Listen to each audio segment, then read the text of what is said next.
Welcome everybody to another week of Game Wisdom Live. This is for the week of July 14th, 2019. It's been a very hectic week, I think, for everyone here, including my co-host. Please welcome back game designer Shark, who's in facepalm mode this week. Hello, everybody. Hey, Shark. Good to be here. Mm-hmm. It's been quite the hours. Mm-hmm. Shark was just regaling me with his epic tale, what just happened. I don't think we may not have the time to go into that on the stream, but it's been one of those days. Short story. The short version is, I went out for 5 minutes. Everything that could go wrong went wrong. Windows stopped working in my car. Tornado warning, and it ended up turning a 5-minute trip into an hour. Oh boy. And for myself, I'm a little bit haggard this week. I was just out killing weeds in my backyard. So I had to suit back up, get into the jungle, and I'm glad I was able to make it out of there alive. Because it's just a wilderness back there. The bugs have taken over. It's not fit for man or beasts. And there's a good chance I may start developing poison ivy marks all over my body. I'm fortunate that I'm the only one in my family who is hopefully immune to poison ivy. I've never gotten it before, but this will be my luck. It will happen as we're talking live. So, folks, see if you can spot my face is completely turning red from poison ivy over the course of the chat. That would be something right there. Of course. See the breakout live on chat stream. It'll go well with the facepalm there. Yeah, it will. But in terms of, I guess, as always, in terms of updates of what's going on with Game Wisdom, I finally ordered an HD capture card and a copy of Mario Maker. So, ideally, in the coming week or so, I'll be set up to do some streaming from the Nintendo Switch, which means showing all Mario Maker 2, Mario Odyssey, and hopefully Nintendo won't come completely down on me on copyright claims. But I wouldn't hold my breath, but we'll wait and see.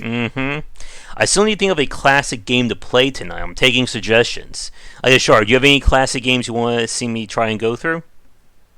I don't know. Have you played the Ninja Turtle games, the ones that they did in the original one they did in arcade that they also did an NES port of? We did play a few of the NES ones, but not a full complete playthrough of them. I think the one I'm referring to is the second one on the NES. Yeah. We did the first one last week, and Mojo, I think, enjoyed some popcorn watching me suffer through that one. Although I did get through the dam section on my second try, so at least I'm pretty proud of, redemption for my childhood there. Let's see, anything else? Oh, I did receive confirmation that editing has officially begun on my second book, and now I have T-minus 4 days to review all the edits the editor has done, so I can add that to my list of work. Also, as a very bit of fun remark, I get to fill out applications again. Because as for those of you who don't know, I've been calling libraries throughout the United States for doing presentations with them. And the larger libraries have their own application process you have to go through. So I'm back to filling out job applications. It's full circle there. And the fun part is that in August, I have to do it in San Francisco. Because they're not only so big that they have that, but they're so big that they're backed up till August before I have to get back in touch with them to fill out their application. Wow. And it's going to be, again, busy summer. But with that said, I would like to thank everybody for coming out, whether you're watching this live or recorded. We, of course, have game design and industry topics to discuss. And hopefully, internet stays stable. We've been having lots of heavy rains going on here. I know, Shar, I think you're having a tornado warning right now, right? Well, the tornado warning has gone away, but the rain has not. The rain and storms have not. Yeah, and I have another presentation on Thursday, and there's a thunderstorm warning for that day. It seems every time I leave my house, there's a thunderstorm. I just cannot win there. But in terms of news and games that's been going on, I guess, have you had a chance to play anything new on your end? Uh, no, I haven't had a chance to play. I don't think anyway. Hmm. Let me actually look. There's a few things I were playing during my break that I probably did not mention. You're Uh, exile from the internet for a month or so. yeah, it felt like I was in a coma. Uh, I don't know if I told you I was playing Attila Sophie. No, that is the JRPG, right? Yeah, yeah, it's a JRPG, but it's got like roguelike elements Hmm. to a point. Um, because basically when you start it, you're starting a run kind of thing. Hmm. And, runs last X amount of days, which days go on for a decent bit of time kind of thing, depending on what you do. Hmm. But, you know, the, it's free roaming to a point, like there's all these different points you can go to and you can go to any of these points at any time and everything. But like, as you go to points, as you hit like these certain key points, you get like recruitable characters, you get this, that, and the other, and like you'll progress in a way. You'll get these certain story points, and you'll get a different ending based on that kind of thing, Hmm. and then you'll start over kind of thing. And usually, I think they're about 100 days kind of thing Okay. before you run to your limit. Huh. But that's still probably a good 20 Yeah. hours of playtime. So it's not like, like your traditional roguelite where you do a run in a day in a couple hours kind of thing. This is Hmm. a few day run or a week run kind of thing. Yeah. Huh. The Atelier, whatever it's called, I know that series has been around for a long time. I played one of them. I don't even remember what the full title of it was. Is that out on PC or is that on the console? This one is PC. I Hmm. don't know about. I believe the other one I think the other one I have is on console. I can't remember. Hmm. Yeah, it's on console. It may also be on PC. I don't know, but Okay. I have two of them. All right. One's on For PC. me, I had a chance where we've been playing a lot of like random games here. In terms of the stream, we played that Emberlight game. It's kind of like a dungeon crawler with a twist. That at the end of every dungeon, you become the bad guy. Like one of your party members becomes a new bad guy, and you have to go fight them. And it's just this endless cycle of everybody becoming bad there. We played what was it? Oh no, Shortest Trip to Earth. I think it's kind of feels like FTL, but the bigger brawler to that game. It's a lot more complicated. You may like that one, Shark. It's not as intuitive as FTL. There's a lot more in terms of like a confusing UI in that one. Yeah, I looked at it. I was definitely wish listed, but like when I was watching you play it, I didn't get to see too much of it. But it looked like it was almost overcomplicated for no reason, kind of thing. Mm-hmm. Yeah. Oh, the chat. We did play Godhood. I don't know if you had a chance to see that one, but Godhood was definitely an odd one. I want to spend some more time off stream playing that because there's a whole lot going on there. And I also been playing Two Point Hospital finally, and that's just basically Theme Hospital 2, which I think has a lot of people excited just by that very notion. Yeah, a lot of people really like that game. Hmm. It's a lot easier to get into than Project Hospital. Did you ever play that one? No, but I've seen it played, and yeah, I seen that one was pretty hard to get into, kind of thing. Yeah. Project Hospitals is like almost like a Paradox Interactive, like a hospital Yeah, simulator. yeah, that's what it did seem like. Mm-hmm. Let's see. Any other games? At some point, we need to play Wolfenstein because I promised that from the last month, and there's still The new one. XCOM. Yeah, I think that one comes out next week. Let's see. Octopath Traveler, I think, is on sale right now. Oh, we did play that game, a Small Tale, a Kickstarter game.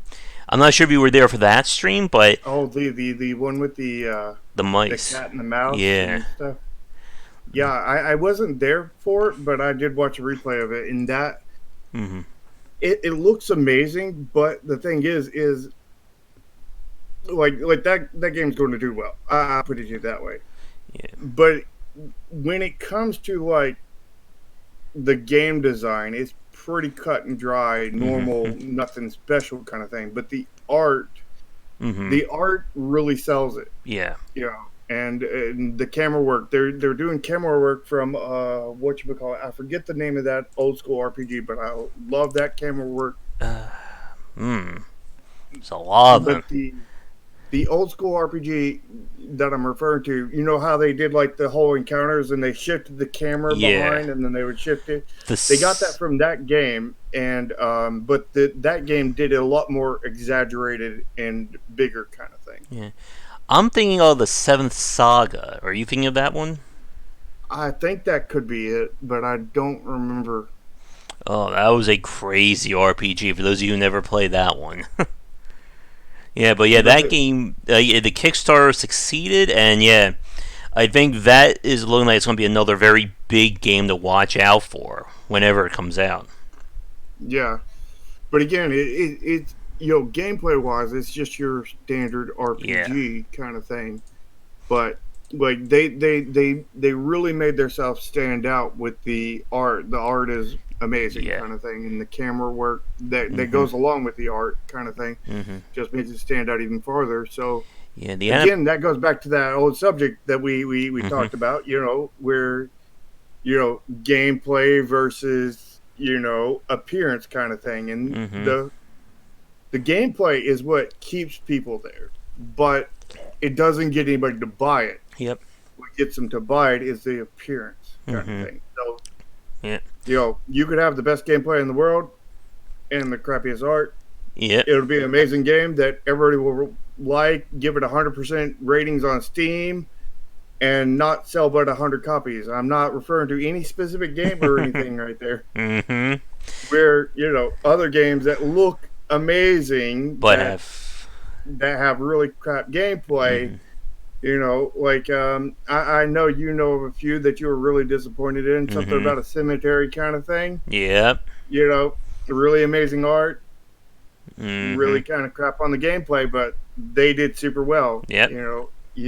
It's the appearance that sells it, and they have the appearance in spades. So I Mhm. mean, like, I am super confident that game is going to succeed very well. Yeah. And I did send a message to the developer on Kickstarter, so I hope he gets back to me.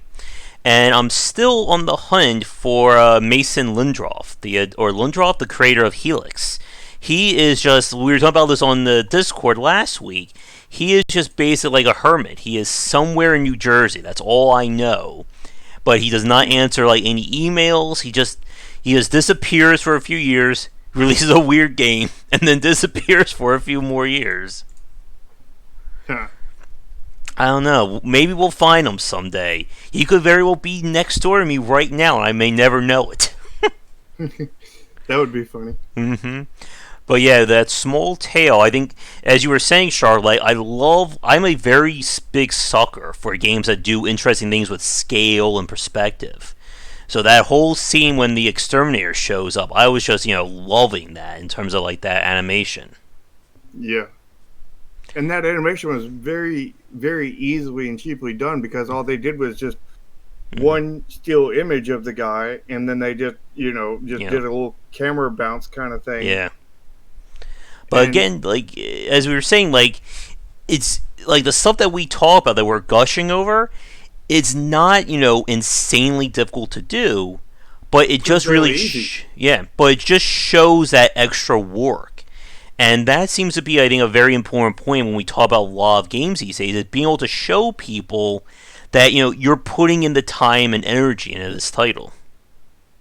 Yeah, the thing is sometimes you put in a Hmm. lot more effort, and then it Hmm. almost shows the inverse kind of Yeah. thing. Hmm. Oh yeah, and when we get to our weird game segment later in the stream, I think we'll definitely be showing that one off. But we got two topics for this week that I'm sure will probably take like 4 hours apiece, so we better get to them now. Actually, I hate to interrupt myself. Oh, my voice is dying. On. Well, hopefully there's no poison ivy in there. But as a quick interruption, G2A announced that they have a key blocker tool that developers can sign up and purposely put keys in that they don't want to be sold on the store. It sounds very much like overcomplicating a solution to a problem there. I guess, what do you think about that one, Shark? They can put in keys there that they don't want sold. I mean, Yeah. that's like saying, "Hey, give us the keys to sell, and then we won't sell them." Mm-hmm. You know, hey, give us the keys to your car, and we won't steal it. We may just slightly borrow it to somebody without your permission, and let them keep it for an extended period of time. And Draken is referring to, I think G2A was saying that they were boasting that they always comply with developers and they pay them money if keys are stolen and all that. And the Factorio developers call them out saying, I think G2A cost Factorio, I think it was like $6,000, and G2A never got back to them. Mm-hmm. Which seems like par and parcel for the course there. Yeah. But they say whatever they need to say to boost their marketing, and then anybody who comes back at them, with legitimate evidence, they just ignore it and wait for it to drop. Marketing 101. Scumbag marketing 101 rather. Yep. The whole thing about G2A is ever since we did that podcast, I have gotten like 500 advertisements for it. Yeah, me too. I saw. When I was watching one of my older streams, I saw a G2A advertisement come up as one of the ads on YouTube. I have seen it almost every third video or something. There's some kind of advertisement for G2A that I'm getting. But I think with that, let's get to our first topic then. So, in the news this week, there are two very polarizing, I guess, to say the least, pieces that went up from game journalism about game development. So the first one was on, I think it was Video Games 24/7, and if I was better prepared, I could have it up here. Let's see. Just had it, but I'll pull this up really fast. And while I'm getting this up, the other piece was an extra credits video that is kind of going to be, we'll talk a little bit about it now, but will also be part of our second topic later on. Here we go. Alright, let me get us into demonstration here. 1 second. Alright. This is certainly an interesting topic. There we go. So this went up on Friday. And yeah, the title is, I guess, would you say that's a 7 or 8 out of 10 on the clickbait scale?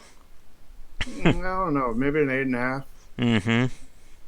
So the article itself is talking about developers basically going over and beyond to appease angry fans. They brought up issues like the Sonic movie, Mass Effect.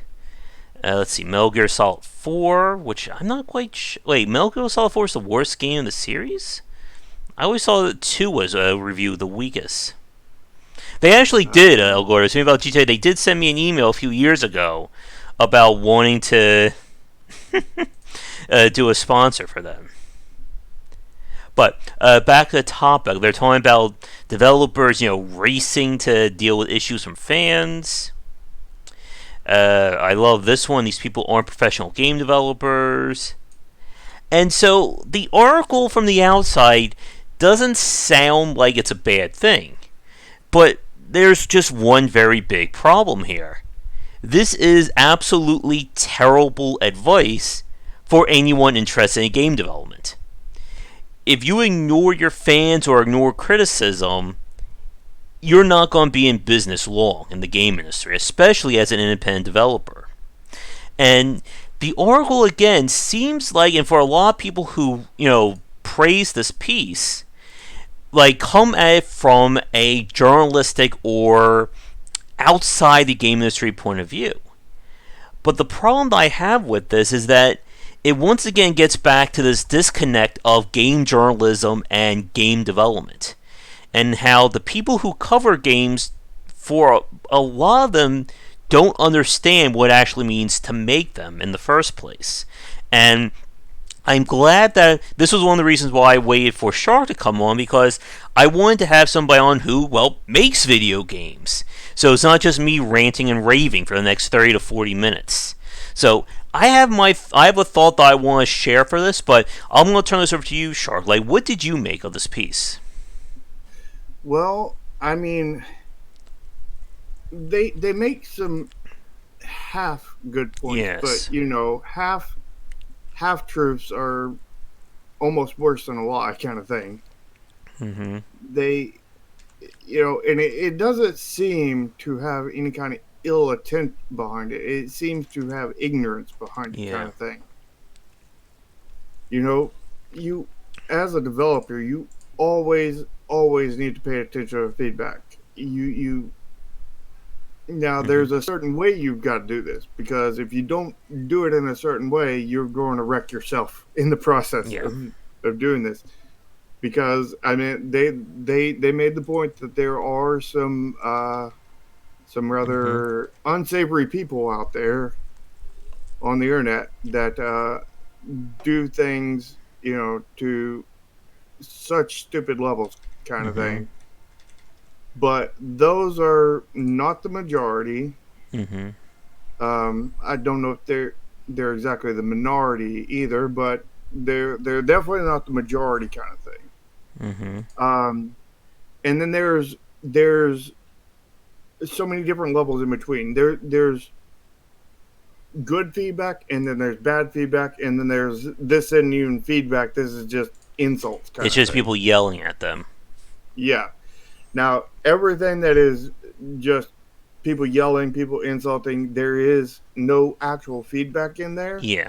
Just, like, I wish you would die, go to hell, kind of thing. Like, anything like that, you can just take that and just, toss it in your mental garbage can, kind of thing. Ignore that one. Those are the ones you should ignore. Now, the very bad feedback of, what the heck is wrong with this thing? The bug is in here. Nobody fixes it. Nobody seems to care. This, that, and the other. Those you pay attention to. Yeah. And of course the good ones you pay attention to. But the way I was taught was you got to reconstruct basically their comment into another comment that is more constructive, kind of thing. So you take out basically them yelling, you take out them, any insults or anything they put in there, and you just get to the core issue that there's this bug, we don't think anything's being done about it, and then you go at it from that route. You just take that one sentence of just gold in the pile of crap that is the rest of the way there. I think that's a good analogy right there. You throw away the crap, you keep the little nugget of gold, and you go off of that. All feedback is good feedback. As long as it's feedback. Insults and yelling and all that stuff isn't feedback. So you can't just ignore it because there's all big thing of poop there with a gold nugget in the middle. You need to go in there and fish out that gold nugget. And then keep the gold nugget, throw away, I mean, like if you had like a gold nugget in a pile of poo, I mean, don't tell me you wouldn't go get it, because I mean, that gold nugget's probably worth, $300-400, if not more, You're gonna go in there and get that, and you need to get that kind of thing because it's valuable. Yep. And and my voice is dying too. But going back to what you just said and what El Gordo said in chat a minute ago, that you don't have to agree or change your game, but you have to listen. And as he said about the echo chamber effect and what you just said, Shark, like, you have to take this feedback. And talking about feedback and the importance of it, that's definitely, like, we get on that. That's another 4 or 5 hours for the cast. But it goes back to what you said and kind of my thoughts on this article, that the heart is in the right place, but it's really only like a half truth. And again, like I don't know if the person who wrote this either has knowledge on game development, or does more in terms of talking to developers. But this piece has no value, or has negative value, for people who want to make games for a living. For exactly what we just said, that you have to listen to feedback. There are developers out there who have been conditioned not to listen to any feedback unless it's overwhelmingly positive. And if you look at like certain Facebook groups or Twitter things, there's people who are praising themselves over, yeah, if they say something bad about my game, I don't listen at all. Throw out that kind of, that horrible content. But Yeah, that's just a bad way to do it. exactly, like one of my guests, John Brieger, who has written many pieces and videos about the importance of playtesting, said the exact same thing or said something similar to what you said, Shark, that you have to be able to pick apart the feedback. Not just overwhelmingly good feedback, but also overwhelmingly bad feedback as well. And yet, again, like if someone's saying, your game is horrible, go die, yeah, you're not getting anything from that. That's not going to help you. But, and Algoder just beat me to it. But if somebody saying, your game is the best game ever, I love it forever, yeah, what does that tell me? How does that help my game at all? Yeah, that's just as useless as the all negative kind of thing. Yep. Just the insults and everything, because there's no actual feedback there other Mm-hmm. than they enjoy it. And at that point, the only thing you can do is say thank you, Yeah. or something along that lines, Mm-hmm. or I'm glad you enjoyed kind of thing. But it doesn't help feedback wise. It's not. Mm-hmm. I mean, it is feedback in a way because it's saying that they positively like it, but it's not It's not. constructive feedback. It doesn't improve or help you at all with the development of the game. Right. And that goes back to this article and about the extra credits piece. And the extra credits one, we didn't mention that one yet. That was a video regarding to stop forcing people to play as bad guys in video games. So, playing as the Nazis in Battlefield, playing as a terrorist in Counter-Strike Go, things like that. And like again with that piece, that on the surface it sounds like it's good advice, but again it only feels like it's half true, or it only gives you like half the piece of it. And when I was thinking about this earlier and last night about, again, I have this piece about kind of my problems again with game journalism, like the thought occurred to me about kind of where this disconnect between game development and game journalism comes from. And I want to get your thoughts on this, Shark, as well as the audience.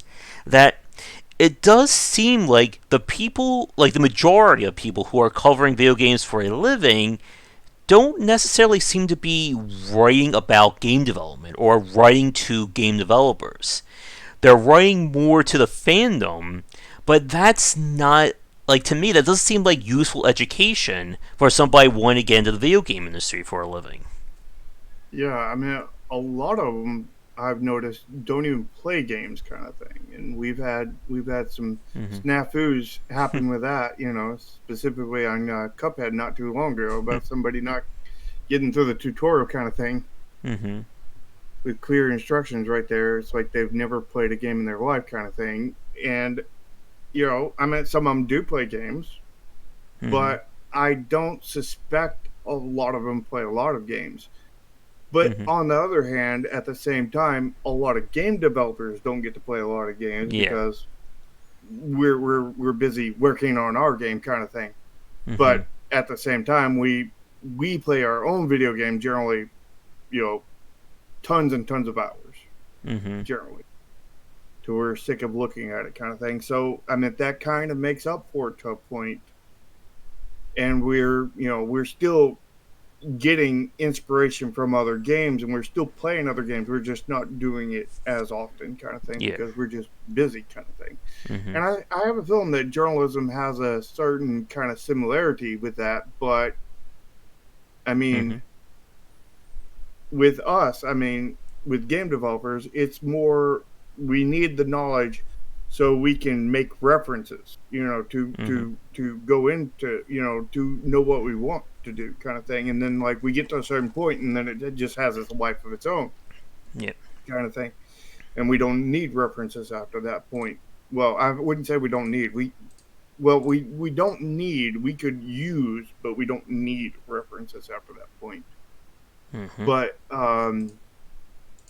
with journalism, I mean, you need to know many things about many different games, and the only way you're going to get that is if you play them. And if you play them, Mm-hmm. then you're playing tons of games at that point. So, I mean, it really doesn't make sense why there would be this disconnect unless they were not doing their job properly, kind of thing. Now, I could understand if they were just on the development side and they were just going around interviewing different developers and, stuff like that, and they weren't actually going into the games themselves, kind of thing, but, rather into the job, the workplace of the developers, kind of thing. Mm-hmm. But Yeah. that's almost like two separate jobs, kind of there within journalism. I mean, journalism can take many different Oh routes. yes, definitely. I mean, we've seen some really great exposés over this past year. What was it? Jason Schreier at Kotaku has done some really great pieces on, again, the business and the industry side of things. But Yeah, that guy really seems like he's on the ball. mhm. But that seems more like a drop in the ocean compared to a lot of people who cover games. And Mm. when we see most stories on major sites, they usually fall into two distinct groups.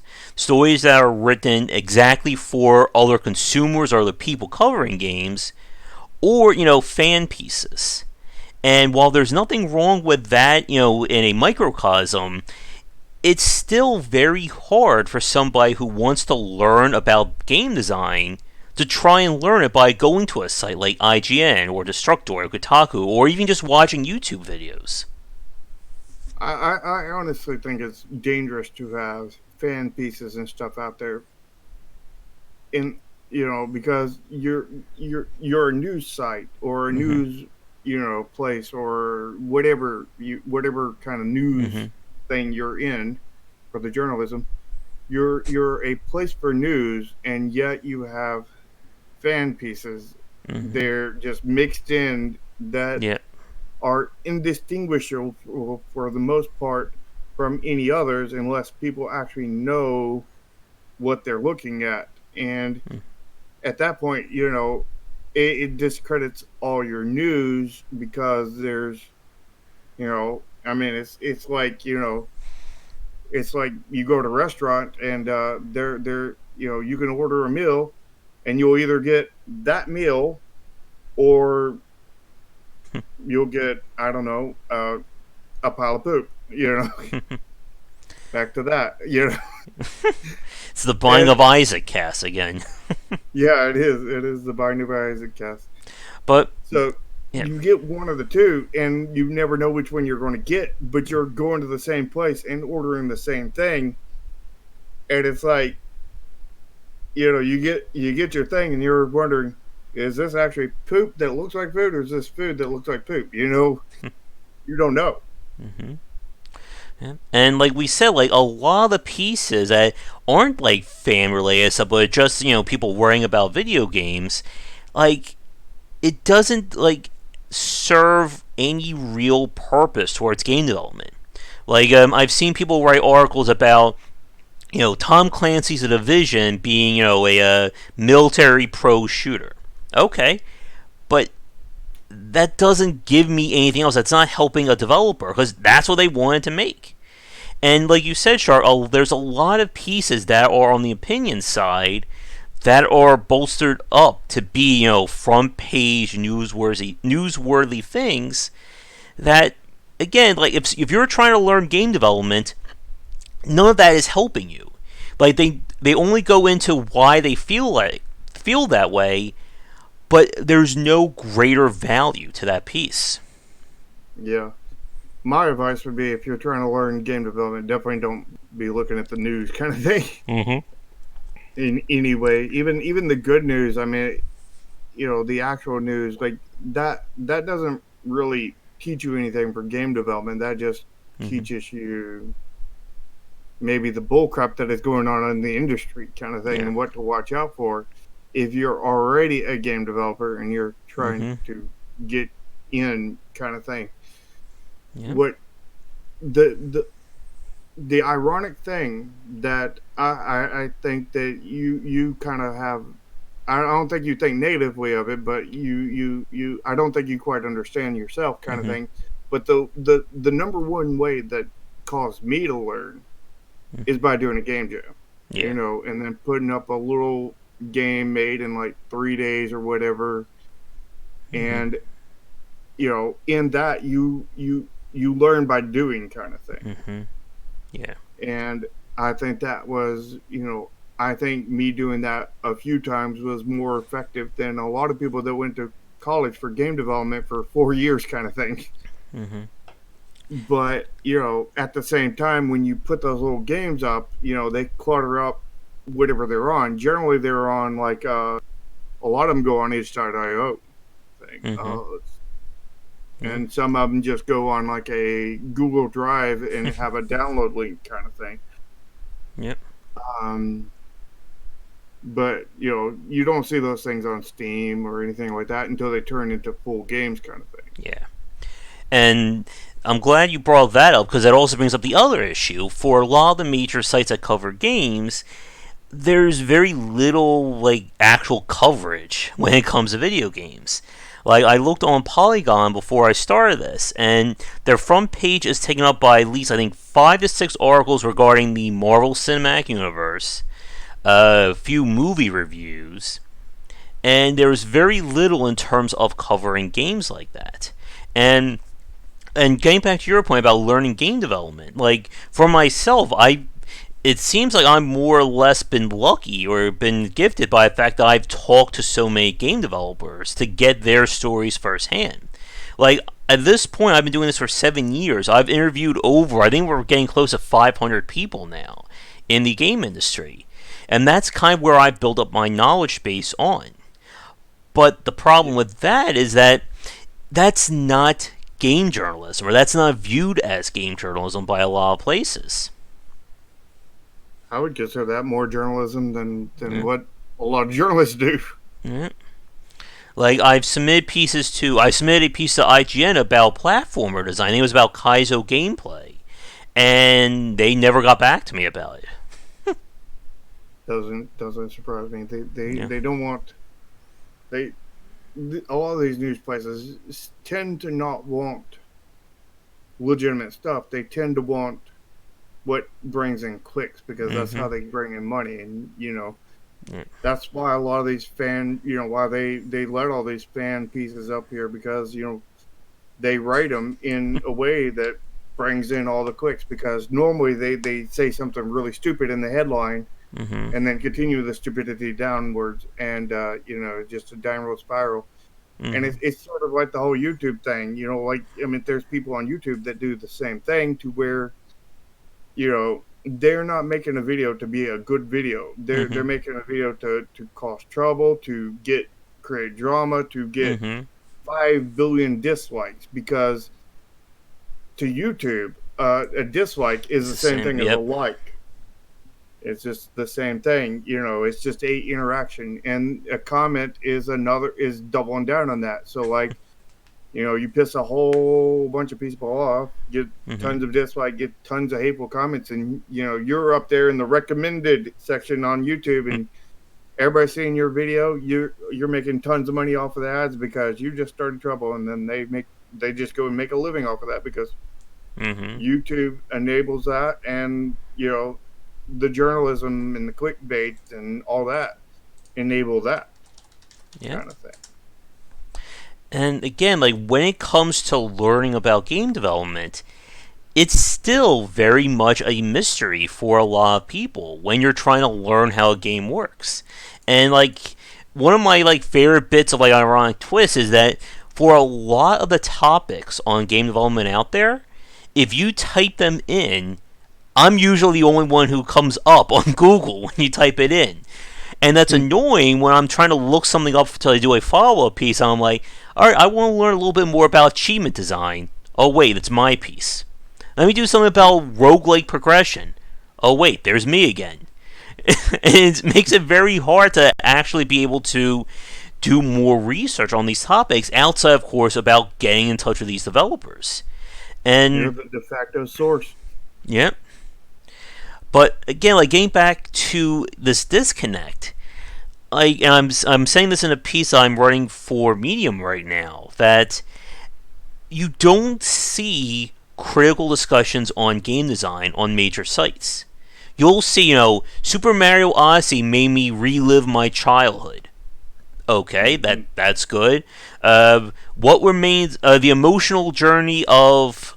There was just a game release about. I think it was previewed at E3. Sea of Solitude. I am sure there are going to be plenty of people writing opinion pieces on that game, but there's going to be very few about kind of breaking down what's good and bad about it. I think where what is a real differentiator is these people. I'm referring to the good ones, the good Mm-hmm. journalists out there, and not necessarily the best, but the good ones. Kind of thing where they're writing a piece. They say they enjoy this game, why they enjoy it and whatnot. They're coming at it from the angle that they are kind of doing a review, and Mm-hmm.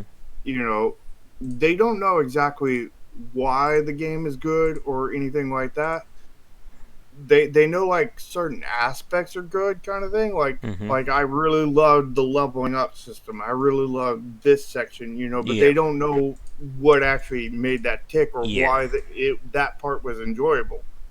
Mm-hmm. And they're coming at it and they're trying to do their best. These particular ones, not the bad ones, but Mm-hmm. those particular ones are trying to do their best and whatnot.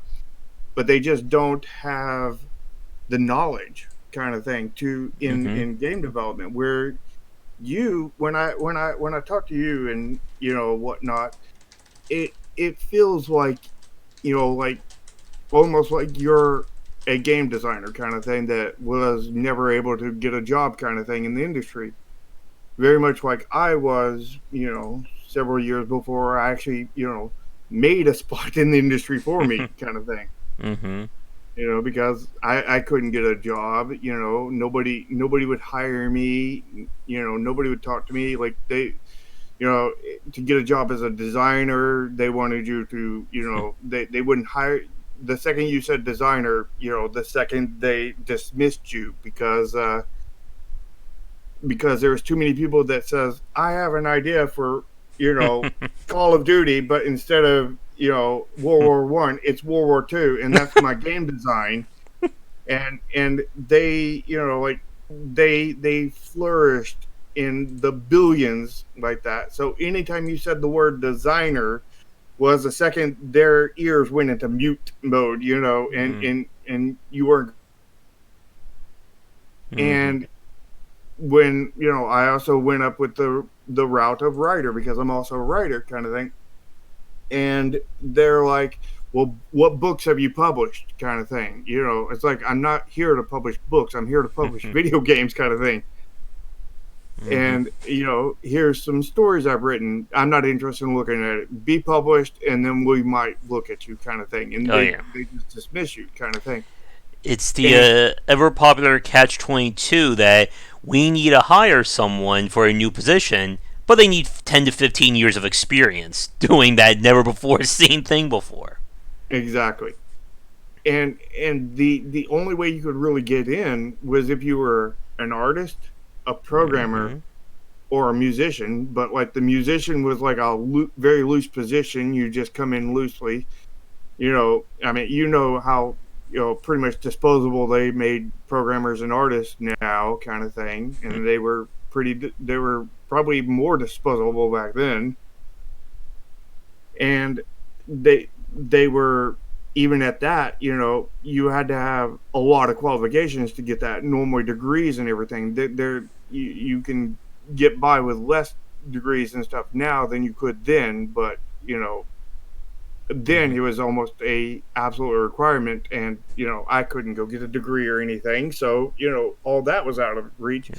So there was literally no way for me to get into the industry other than starting up my own indie, which was indie, which was basically the stupid decision, but it was the only decision that would work. You know what I mean? It's like there's the right way and there's a every other way kind of thing. Well, this is one of the other ways, because the right way, all the doors were closed. Yep. There's no way in for me personally in that way. So went the wrong way kind of thing, and here I am, a rookie game developer kind of thing, Yeah. running my own company that's not commercially feasible at the moment, but And still. and like for a lot of people out there, like we spoke to Trayvon, who's working on the game Bullock right now. Like he started that game like the second he got out of college, and he even started working on it while he was in college. And Mm-hmm. again, like for a lot of people wanting to learn about game development, like you pretty much have a few options. You have to go to school for, which may give you the basics, but it doesn't really teach you like the philosophy or the implementation. Or you just start making your own game. But when you're trying to do it like that, again, like how do you find credible information? Like I say this to a lot of people, like when I gave my talk about game development, I said, for those of you who read stuff like IGN, Destructoid, or go major game sites, when you start learning about game development, you're going to find them all just be completely pointless to you at that point. Mm-hmm. And the thing is when when these people are going to college and everything for this and whatnot, a lot of the colleges aren't legit. I don't know how many are, but I know several of them are, and we talked about that earlier, kind Mm-hmm. of thing. Yeah. And even those that are, they don't seem to be teaching design. They're teaching programming. They're teaching, uh, art. I Mm-hmm. don't know if they're teaching writing. I think they may teach a little bit of music, but very little. They're mainly just teaching art and programming. And you could be the best artist or programmer in the world, and you won't be able to make a game because the design, or you'll be able to make a game, you won't be able to make a quality game necessarily, because the design is the key in my opinion. Mm-hmm. Because it's like the design, my brain, the way my brain works is I equate it to game development as building a house. The game, the designer, and the game design document is the architectural blueprints, and the Mm-hmm. game designer is the one who writes them up and forms them and everything. Make sure all the load bearing walls are secure. Everything's within a certain area. Nothing's unsecure. Everything meets code. All this stuff, kind of thing. And then it's the programmers that go in there, and then they take that blueprint and they'll build the frame of the house and the outside and everything. And then it's the artists that go in there and pretty it up, lay down the carpet, do some interior decoration. They lay on the siding and everything, Yep. make it all pretty and everything. And then the and so on like that. Yeah. And if you just have a if you just have a programmer just ready to build stuff, and you have the artist ready to pretty things up, but you don't have the designer there making out the plans, and you're just putting boards wherever they can go kind of thing on your way of building a Yeah. house. It's It's not going to be very good. yeah. And like getting back to the topic, like in terms again of this disconnect, I think one of the big issues, or I think two of them, again, has to do with this discussion about game development. That, as you said earlier, most game developers don't have a chance to play up like dozens of games, likewise write pieces about them because they're trying to make the game. You can't really, if you're trying to design a video game, you can't spend half your day writing pieces for a major game site. And then, as we were saying earlier, the other point is that these discussions aren't buzzworthy. What is going to drive more people to look at a website? Stop objectifying female characters in Mortal Kombat, or a breakdown on the combo design of fighting games. Yeah. One of those is going to get a lot of clicks. The other one probably isn't. Mm-hmm. Unless you have somebody who's really interested in making a fighting game, then they're going to be all over that. But that is going to be a very small minority compared to the other group. Yep. But the thing that's, I think, very depressing, and something I'm hoping to try and fix myself, at least with more of the work I'm doing, is the fact that there's obviously a niche for people wanting to focus on game development. Not as we said, not programming, not art, but learning more about the design of video games. I mean, the fact that this YouTube channel is almost at 5,000 subscribers is proof of that. So there is interest there. The question is whether or not. There you go. That's perfect, Alberto. Perfect. You've combined the best of both right there. But now you know what to do. Yes. But the question is, is there enough interest in game design to make it, I think, its own unique niche? I think there is, but the question is, can you prove that to people? Yeah, there's only way I can think of proving it is, basically the same way that I was taught on game development, is just go out there and do it and see what happens. Mm-hmm. Yeah. And let me see, what is our time? I think we'll move on to our weird game segment, and then we'll talk a little bit more about the bad guy piece, because that is kind of where, exactly, everyone wants to be a tester. But surprisingly, that couldn't be almost farther from the truth, because we have so much problems finding testers, especially good ones. Mm-hmm. But to wrap up this part, again, for a lot of people who, for a lot of people who cover video games for a living, a lot of what they write does not help game developers, or anybody, or just the people that they already know who's going to like their pieces to begin with. And generally, they cause a lot of harm rather than good. There we go. That's another good one there, Draken. But for people who are trying to learn about game design, there has to be a better job, or at least more places out there that cover game design topics. And again, it seems like we're kind of fighting against the river here. Jeez. Oh, good. Now we're just going to get flagged. Now this is just going to get flagged for the next 20 minutes by YouTube. But when you have that disconnect, I don't know who is exactly helping other than the person who's writing that piece. And I'm going to get in trouble here with game journalists, but again, they don't talk to me anyway, so it doesn't really matter. But for a lot of the pieces that I read from big name people, or quote unquote big name people, or major sites, I have no interest in talking to them about game design, because I don't see that interest in game development from their articles. You don't see that knowledge in there either. Yeah. And even with other YouTubers, that's also an issue, because I've gotten comments from people saying, why don't you do collaborations with YouTubers and do more stuff with that? And the problem is that I just never know if I can actually have a conversation with them about game design.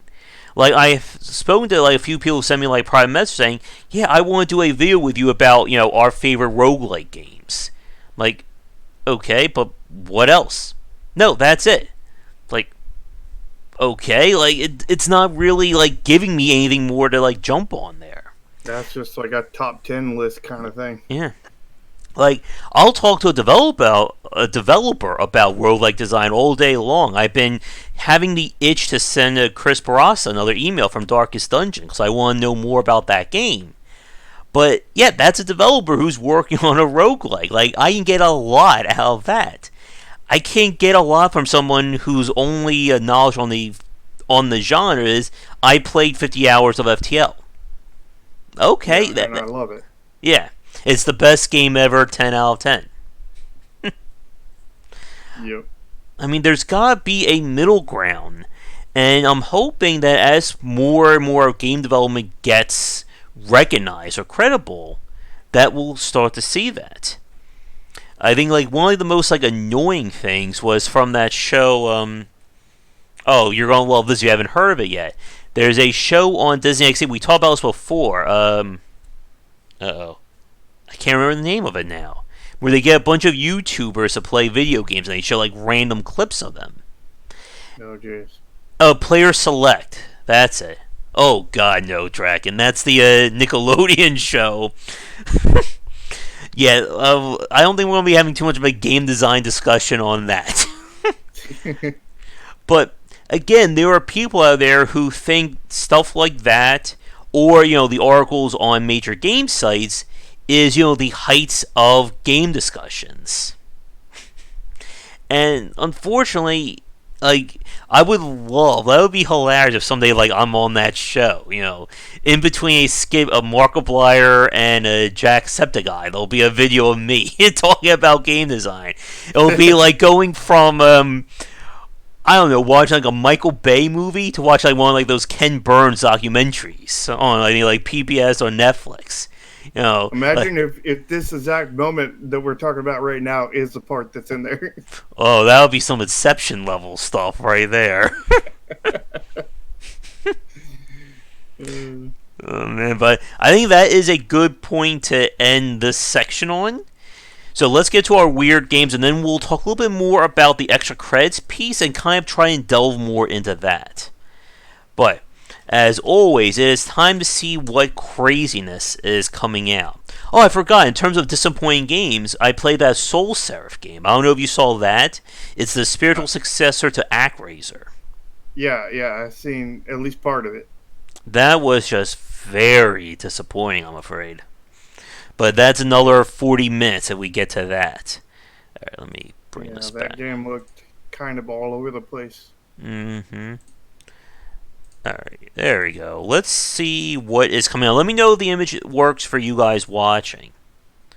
Yep, we see it. Alright, so let's see. Super Pig, we talked about that one last week. Don't know what that is. Buoyant. Let's see. Speaking about, again, developers like not following too many things, I'm sure you've noticed this as well, Shark, but many like first-time developers go with this very same UI for their games. Score over here, like it looks very like mobile-centric to me, or am I just overthinking things here? There's probably an engine that is really easy to design with that just already has a stuff set up like that kind of thing. Okay. And then they're just going with mostly default kind of thing. I could be wrong on that, but that's what it sounds like. Because I've seen similar trends like that, and that was what was the case, kind of thing. In those. I will say I like the title of this one, although it has like absolutely like no bearing on what this game is. I believe it's a third-person stealth game. It's some kind of weird mini games or something. And you're playing a cat secret agent. Really, there's a bunch of references there. That's definitely a weird one. Huh? Let's see. Break the game. El Gordo, I think we found my next game right here. Break the game. Isn't that every game for you? Yeah, exactly. But now they're just advertising it for real. All we need is Break the Game, a game for Josh. We need to combine those two games. I think I'll have no choice but to play that one. What do you guys think? Should I get that game, a game for Josh? Yes, you should. We'll make that a month-long Let's Play. I don't know if there's a month worth of content in No. there. No, there is not. Hey, I'm Kevin. Something is keeping me in here. I need someone from the outside. You. Please help me. What? You know what this? You know what this reminds me of? This reminds me of the Freddy's and the other ones where the creepypasta ones where they just try to get to get a spot basically on game theory kind of thing. Mm-hmm. Okay, you're not convinced. Here's our list of features. It's story-driven shooting, atmospheric, lots of characters, cool stuff, graphics. Wait, cool stuff, music and stuff? And fun! Wait, is the Okay, cool so stuff different from the music and stuff? apparently, Wait, and fun. The fun is separate too. it's still going. Oh, jeez. And the best companion ever, lots of characters. I'll give you a nice hat. Oh my god. What? Okay then. I They're going for like shock or like mystery or whatever, just trying to get you to purchase it, kind of thing. It's just you can definitely tell that Thomas Was Alone was definitely their main inspiration in terms of the design, even like the shape-based characters. I mean, it looks like there was some thought put into this, but again, like, what am I doing in this game? Like, is it a puzzle platformer? Is it a regular platformer? I don't know. Fun is sold as a DLC. The fun DLC. Sure, I think that's what you need for when you remake From Asia. Fun DLC. $5 extra makes the game fun. How? We don't know. Sprite stack. Oh, that's an editor. Is this another one of those adventure games? I've got an idea now. The game is free, and then you pay $14.99 for the fun edition. The free edition has like the first cutscene. The fun edition has the rest of the game in it. What the hell is this game? It's a hidden I'm not object game. Reminds me of a point and quit. This looks like a low budget version of an Arfix Mundi game. Okay, we're solving a mystery here via the power of hidden objects. Which I shouldn't be joking about, because that's pretty much a lot of the Arfix Mundi games right there. Mm-hmm. Capcom Go, the Apollo story? What? Wait. That sounds like What? I is this a game or is this a movie? it says DLC. DLC to what? It's a movie at the same time. It's a movie DLC. Okay. Why What is a movie DLC for? 2. There's a mystery right there. We found another one. It's about the Apollo 11. And what does Capcom have to do with it? I don't know. I don't know, Mike. I'm sure somebody has tried to copy that one by now. Okay, that's a game. And apparently it's VR too. And a movie. Yeah. The VR movie. There's that Shrine of the God Ape game. The Way of Cinnamon. 3D platformer. Create your own platforms. Doesn't look as impressive as that Kid Baby Star Child. Doesn't. I'm not seeing anything amazing or nothing bad yet. We do need more 3D platformers, though. Yeah, the fact that you don't see anything amazing is pretty much guaranteed that it won't succeed. Yeah. because you have to see something. There has to be something to grab you Mm-hmm. to be able to do that. And sadly, that's what makes art in a game so critical nowadays. Anyway, back Huh. in the day, you know, Mhm. several years ago, it wasn't, but now it is. Draken, if I search for that on Steam, I'll probably get flagged, I think. The True Tales of... This is another visual... Oh. Gotta love that third one down there. Yeah, I know. I was just getting to that, too. Wait. 20 hours of gameplay, but it's text-based. What's the gameplay? Oh, I know. People Maybe will it's love this. Male or female Robin. maybe it's I don't know, kind of like an interactive visual novel kind of thing where you have like thousands of choices kind of thing. I Not. mean, it would have to be entertaining for 20 hours. Mm-hmm. Yeah, we're not clicking on that one. I'm pretty sure that's going to get me in trouble. You want to click on the third one down? Nah. That Gloomhaven. simulator. Why does that sound... Why does Gloomhaven sound familiar? I think somebody brought this... Wait, Asmodee Digital. Thought that name... Oh, they made a lot of the tabletop games. Talisman... I think that might have been a tabletop game. Yeah. Oh, yeah, here it is. Digital adaptation of Isaac Childress' Ultimate Strategic Board Game. Looks interesting. I'm just not a... I don't have experience with tabletop games, so I can't say, yes or no to them. Oh, a DLC. Pirates are blanking awesome. Is that an image of somebody punching an octopus as the thumbnail art? Okay, I'll give them points for an interesting thumbnail art for that one. The clickbait. Yeah. Here it is. Why does that woman not have any eyeballs? That is haunting. The cat has an actual eyeball. She's got eyeballs. She's just really, really big pupils. Uh-huh. Typically big pupils. Ooh, deviant pirate bosses. Original art made by a single person. By a single person. That's very, very, very descriptive. Mm-hmm. Oof. It's a game. I think we can say that.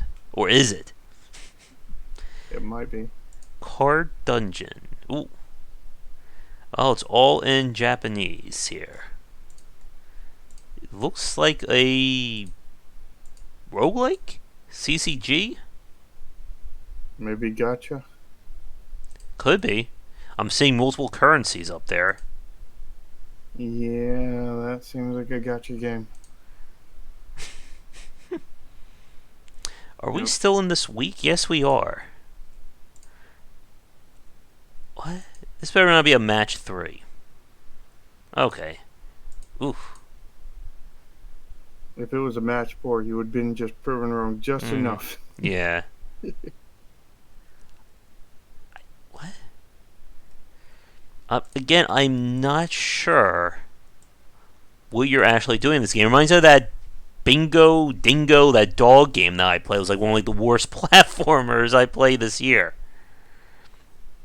I'm getting some like Prince of Persia kind of like vibes from it to a point, Mm-hmm. but not very much. But just the hint of it.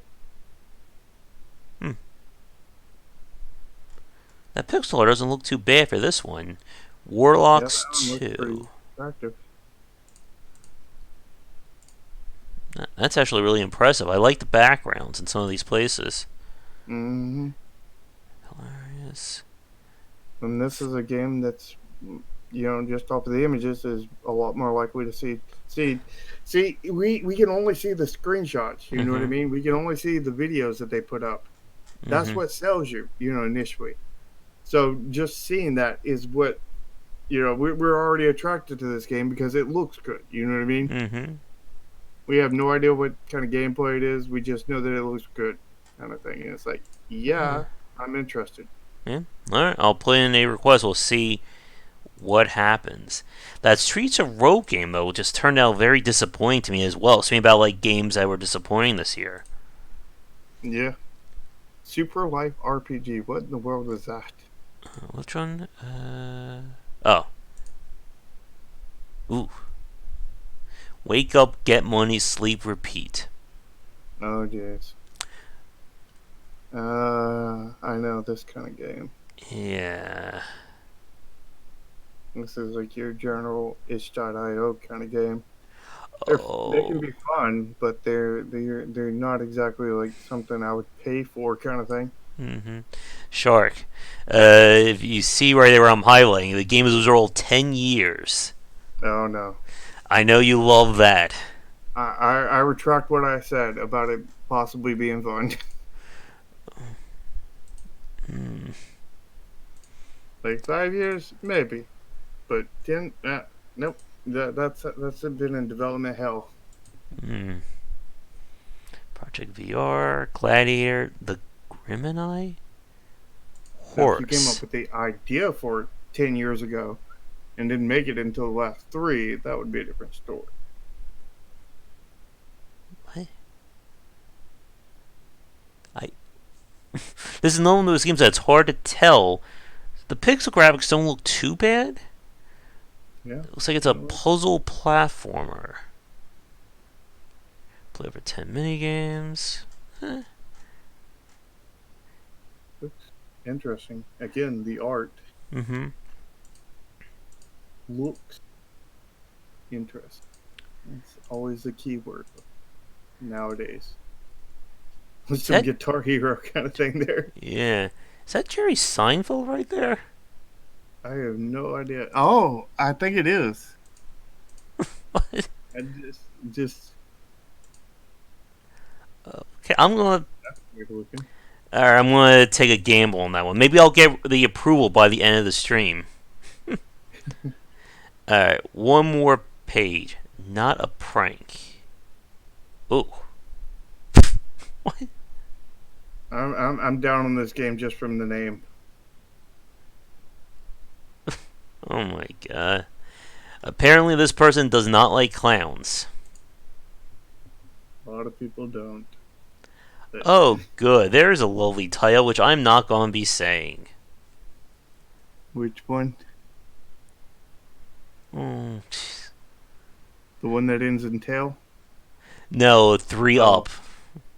oh, uh, ooh, walk on the ground simulator.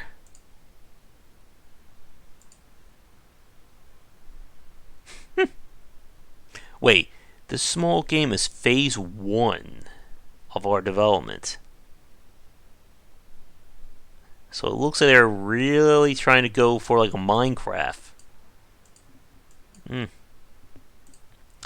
I don't know. I don't know. Are they going for Minecraft or is this just crappy graphics that they're going to upgrade? Mm.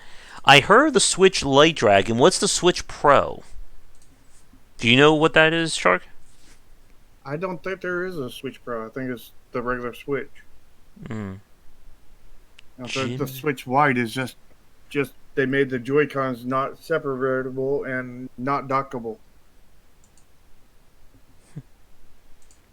This which looks okay.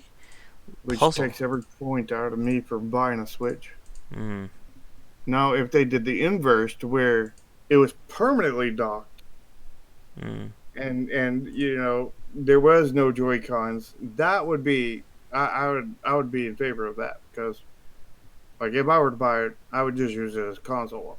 I don't do handhelds Mm. because if I'm out kind of thing, I'm Mm-hmm. busy generally. Other than like maybe 2 minutes waiting in line or at a or 2 minutes, 5 minutes waiting for my appointment kind of thing. Like, Mm-hmm.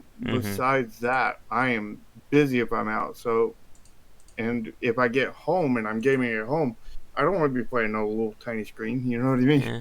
I think for me a big thing is that I wish it came with like an actual like travel case or the screen guard, all that other stuff that they usually sell separately. Because if I'm going to be Yeah. walking around, I'm going to have like things banging around. Like, what if I drop it while I'm doing something outside? Yeah.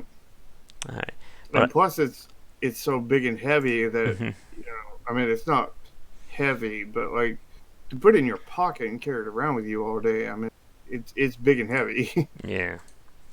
All right. I I think that. mean, what would attract me to it? What would be the one thing about portable that would sell me on it? Is if it was actually a cell phone at the same time. Mm, So I didn't have to carry around my cell phone and that. I just carried around my cell phone that was that mm-hmm. kind of thing. If I could get my cell phone service hooked up to it, an Android system built in, I'd buy the heck out of it. But into the portable because I could just bring that instead of my phone. But if I got to bring my phone and then that, Mm-hmm. there's no point. Like I said, I'm only playing like 5-10 minutes at best, and I'm only doing that once a month at best, Mm-hmm. kind of thing. And that's barely enough time to start up a mobile game on my phone, Yeah. more or less a full game on a Switch, kind of thing. So like, it Yeah. would have to become way more convenient for me personally Mm-hmm. to be able to dream about using a handheld. Yeah. I mean, outside of doing presentations like with Mario Maker, like I'm just not that kind of person who's going to, go outside, go away, and then spend like 5-10 hours playing a Switch game. Although I could see like if I ever do more traveling, that could certainly be, up there for me. But like Yeah, as a yeah. If day you're to doing traveling, day to day kind of thing, probably not. yeah. Now, my team's programmer, Monkey, he's still young. He's only 18, kind of thing. He, often is not driving. He's being driven somewhere, kind of Mm-hmm. thing, for 30 minutes at a time, maybe longer. He's often waiting on somebody where normally I'm not, kind of thing. I'm waiting on myself or something. So, like, he gets good use out of them. It's just, Mm-hmm. with me being an adult and everything, there's you know very little use, and the little bit of use that there is, a phone is better, not better games, but Mm-hmm. faster booting. It's already on. I ain't got to worry about charging it.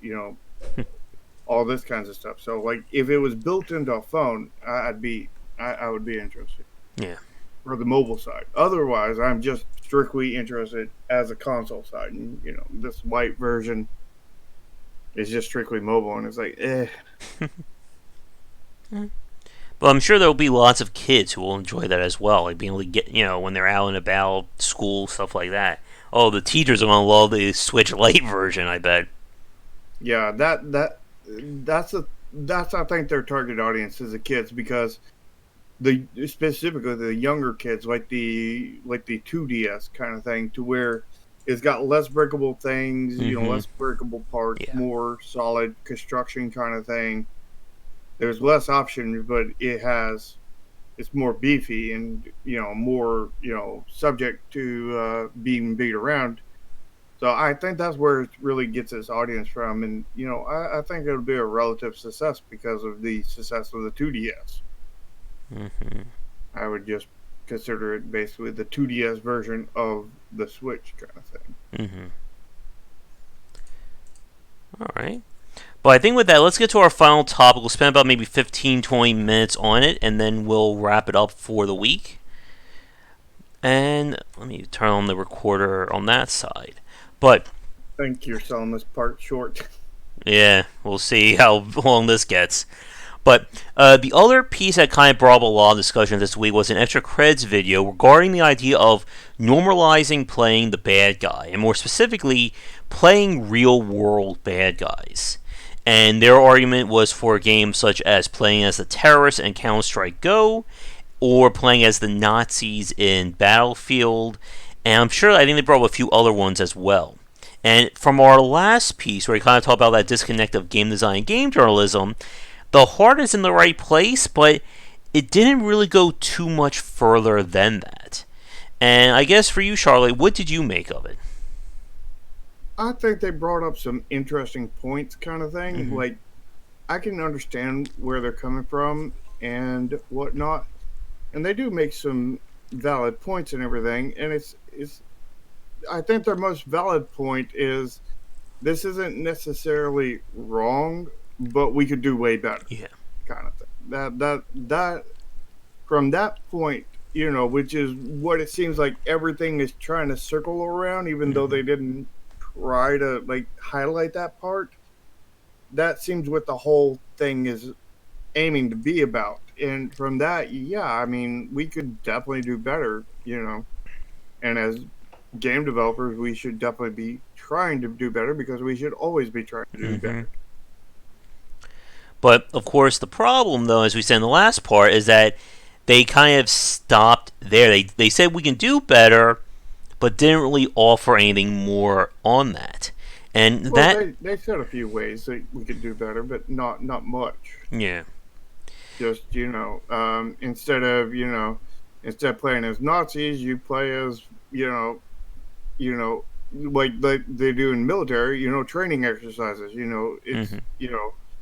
one team. They're both let's say American team, and you know so they're both on America, and one's playing the offense, one's playing defense, kind of thing, Mm-hmm. and they fight in training rounds, kind of thing, against each other. That's one thing they suggested. Another thing they suggested was just red versus blue kind of thing, Mm-hmm. which is pretty lame on its own. Yeah. And But and that's kind of like where this discussion about writing or designing bad characters gets very tricky. Because as we were saying earlier, I think Draken brought this up. There is a noticeable difference between designing a game around playing a bad character in a fantasy or fictional setting versus designing a bad character in a modern or contemporary one. You playing the evil king of a fantasy kingdom is not the same connotation as you playing, a crazed shooter in modern era. As we saw that game Hatred, that kind of came out and earned a lot of controversy and then just went away. mm-hmm. And it is a very tough argument to be had. And it goes back to like some of the remaining taboos when it comes to game design. That you don't see games that are aimed, again, at violence against kids, for instance. Or, yep, exactly, Draken. Or, real world or modern displays of violence and stuff like that mm-hmm, are considered taboo for very obvious reasons. And again, there's a very fine line between making a character who's convincing and glamorizing that action. And I think that's one of the things that Extra Credits was trying to get at with their discussion about these kinds of games. Because when you're playing as a terrorist or a Nazi, you're still getting the same achievement pop-ups and all that other stuff. And again, this is one of those topics that we either spend a lot of time on or we spend very little because it's such a hard topic to get around. Yeah. So something I've said a while back, Mm-hmm. kind of ringing forward on this kind of thing is, and the when I brought up this point, it was to the shooter simulator kind of Mm-hmm. thing. And the point I brought up was whether you can make a game that is where you're playing, like it's a school. It's like the school shooter simulator, but Mm-hmm. you're playing in a way to stop the school shooter, Mm-hmm. or prevent them from ever getting in there, kind of thing. You're securing it up or whatever. You're Mm-hmm. doing all these things, or you can do it their way, where you're just committing terrorism, kind of thing. Virtual terrorism. Mm-hmm. And I feel the difference is whether you're making a game to get across a point, a message kind of thing. Mm-hmm. All good games, in my opinion, have a message in them. You know what I Mm-hmm. mean? I mean, Final Fantasy VII was about take care of the dang environment, because if you suck all the magic out of the ground, things Mm-hmm. are your planet's Mm-hmm. going to die. Or Oddworld inhabitants with their games. Yeah, I mean, like, a lot of great games have a message behind it. I mean, Chromasia's message is, basically racism is stupid. You're all the same people, kind of thing. Mm-hmm. You Yeah. know, And all good games. Well, I wouldn't say all good games, but pretty much all good games have a message behind it. Whether mm-hmm. it's a good message or not. I mean, it depends, kind of thing. But Mhm. that doesn't make it makes the message not good, but it doesn't necessarily make the game bad, kind of thing. Yeah. But like you know, there's a difference between trying to get a message across, getting inspiration, telling a good Mhm. story, versus trying to capitalize Yeah. on an event so you can get clicks. It's like clickbait. It's like, Mhm. I'm just going to make this so that it'll draw a whole bunch of drama, so that a whole bunch of people will buy it, Yeah. and then we can start a whole bunch more drama and claim that our game is being taken down because it's violating our freedom of speech, Mhm. and this, that, and the other. Because our whole entire goal was to take advantage of everybody, and we're just going to they don't want us taking advantage of everybody. Well, let's just say they're censoring us, and they're taking advantage of us, kind of Yeah. thing, and all this other stuff, and just drama creates drama, kind of thing, Mhm. Yeah. and that kind of thing doesn't belong in there. You know what I mean? That doesn't really even belong on the internet, to be honest. Like if they want to put it on the internet, that's their responsibility. They can deal with it, but like, don't put it in a storefront. Don't sell the game. I mean, like, Mhm. nobody nobody wants to buy that game. You know what I mean? Yeah. And there will be people who will be tricked into buying it. There will Mhm. be people who will buy it because of controversy, but nobody wants to buy that game unless they're probably a psychopath or something. In which case they would want to buy a game like that. But Mhm. why And would you advertise to them? You know what I mean? yeah. Unless you were one of them. And I mean, it's just a whole mess. I mean, they Yeah. they shouldn't have gone that way, but they did it that way to Mhm. make money. Get the clicks, Yeah. get the drama, get the money. Yeah, and as you said, it's very easy if you study game design to spot those titles. I mean, for those of you who are just watching our weird game segment, if you're watching this part live, you could see a few of those games on very much some of those games on that list there. And yeah, as you said, like you said about video games having a message. I mean, I'm sure somebody, either alive or core, is probably going to comment, does this mean video games are political? And I would say games can be political. Is every video game political? Probably not.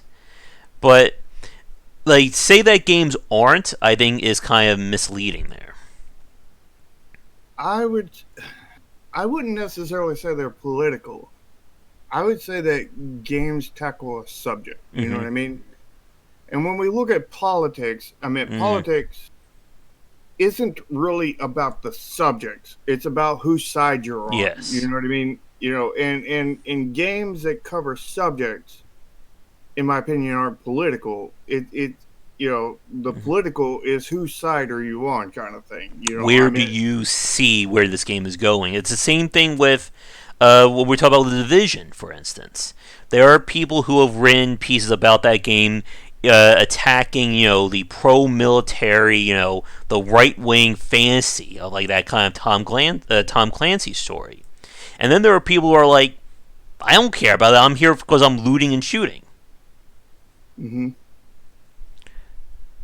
the the thing is a lot of first person shooters and third person shooters really either have no story, or they have a really bad story, Mm-hmm. or the story is just ignored, kind of thing, or something along that line, kind of thing, where you know I mean, in games like that, I mean, it does often kind of come down to what Mm-hmm. extra credits were saying about Mm-hmm. we can do better than that. It shouldn't just and we shouldn't just lessen the impact of Nazis. I mean, Nazis is like a term that is thrown around like candy now, Mm-hmm. but it wasn't back then. Mm-hmm. Back in the day, and the games could be a part of that. You know what I mean? Mm-hmm. Because like they popularized it, kind of thing, and just made it every Mm-hmm. day and normalized it. Yeah. But at the same time, it's not necessarily the game's fault, but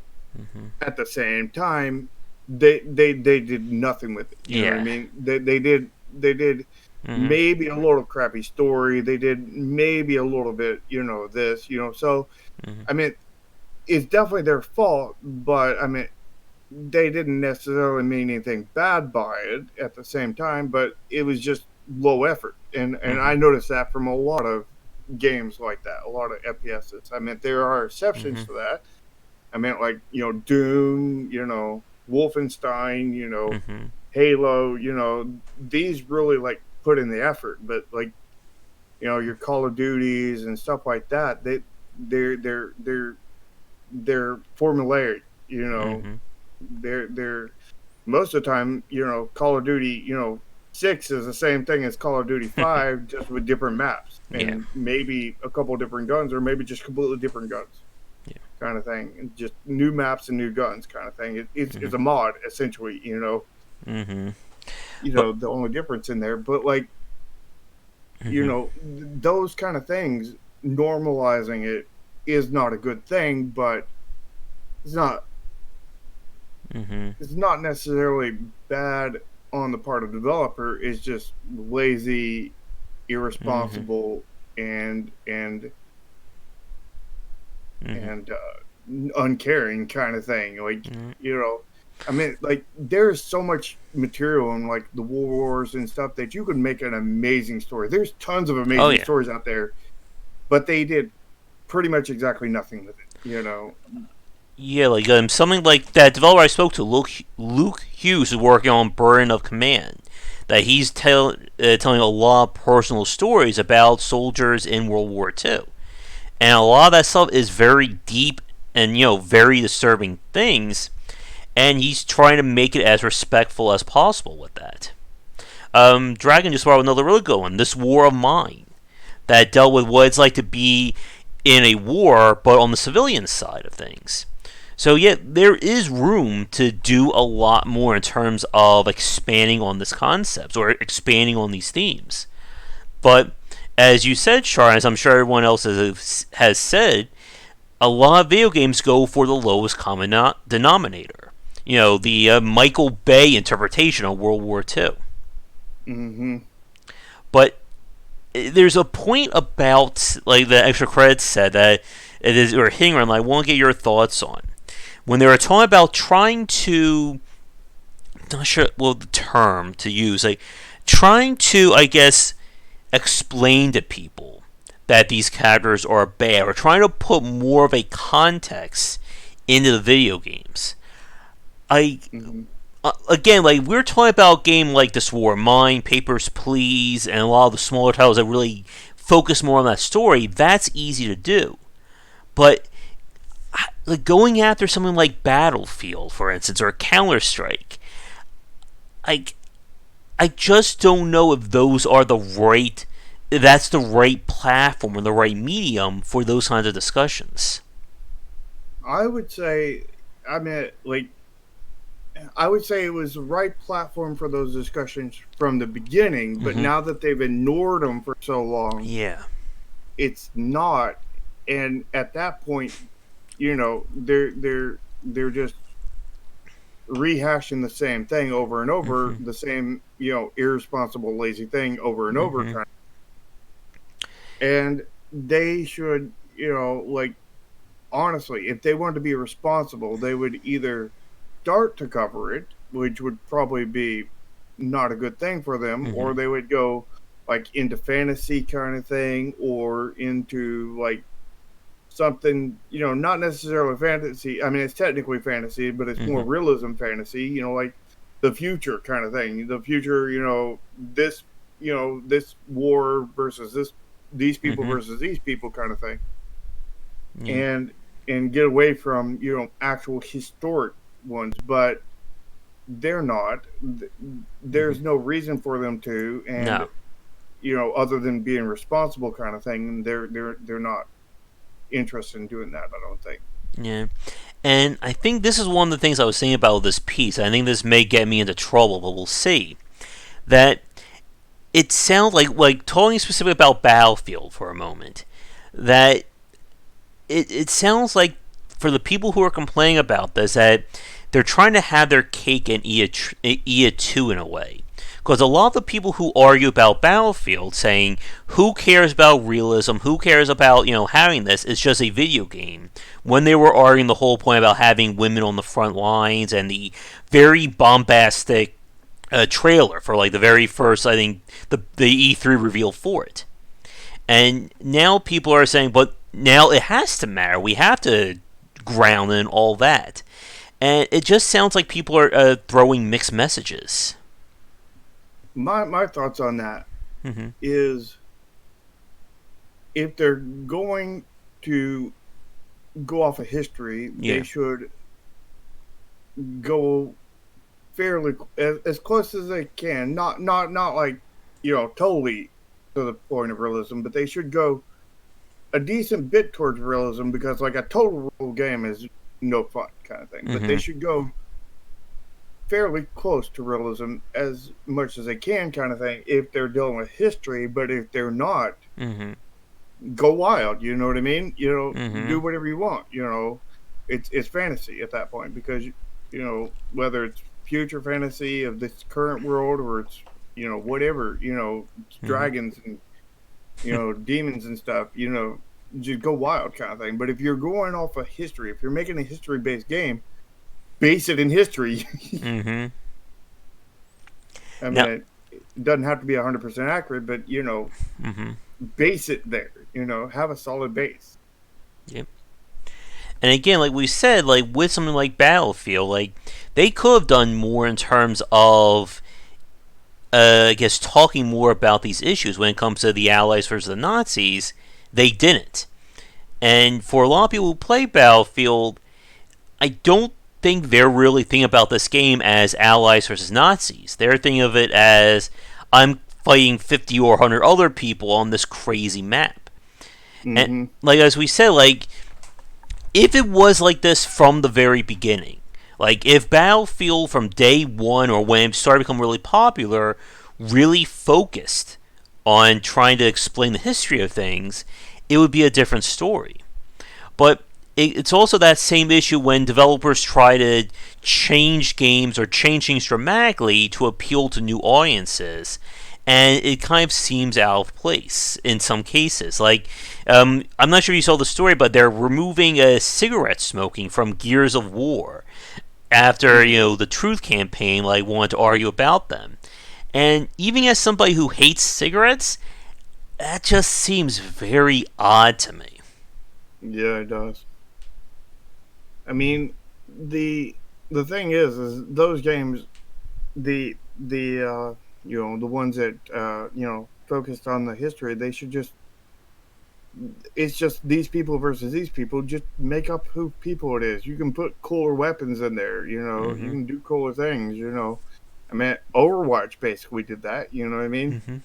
It's these people versus these people, but these people are way cooler and have way cooler weapons. Not that I like Overwatch, but I'm just saying that's basically what they did. You know what I mean? Yep.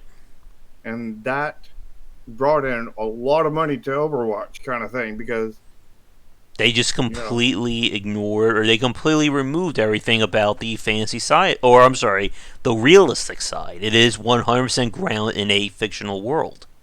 And getting back to our major topic, again, when we talk about playing as the bad guy, we see this again in a fantasy setting where there isn't that one-to-one relationship to real world. Because when we start to see real world analogs, again, it gets very uncomfortable for a lot of people. Going back to, again, a game like School Shooting Simulator or Hatred, any one of those other titles, you could have done that exact same thing, but say, oh, they're not humans anymore, they're zombies. Or, we're in a fantasy world. And nobody will have batted an eye at it. But, as we said, it's the message of the game that has a major effect on how people view it. This goes back to a topic we've talked about many years ago on one of my videos or on my podcasts, that the depiction of violence is related to or the outcry of it is very much related to how grounded or realistic it is. when we saw Hotline Miami, for instance, it was violence, but nobody really talked about that game because it was completely unrealistic. But if you did that exact same thing, but use character models like in Gears of War, any AAA title, people would be having a fit over that. Probably. Mm-hmm.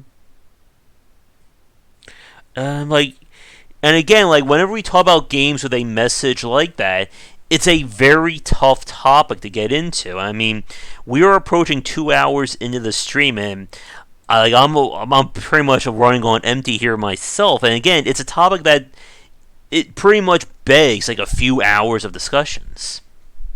Yeah, because I mean, it's not a simple discussion. I mean, no. Like here's one. What did you think? Like again, getting back to this topic about kind of glamorizing versus showcasing bad guys. Ooh, my voice just like went high there. There was a little bit of an outcry over Far Cry 4, where it showed the bad guy kind of using like one of the locals as part of like his throne, or he was like putting his legs up on him or something like that. And a lot of people were saying, well, that's disrespectful to that person. But on the other hand, it's the bad guy kind of thing. But how, again, can you show it without glamorizing it? Yeah, it's hard. I think that if you're going to play as a bad guy, mm-hmm. you need to like show, mm-hmm. specifically how they are a bad guy, in what way they are a bad guy, kind of thing. Mm-hmm. Like I had an idea for a game, and I might sometime make this game, kind of thing. But it's a very rough idea, but basically, it's a game where you play essentially as a bad guy, mm-hmm.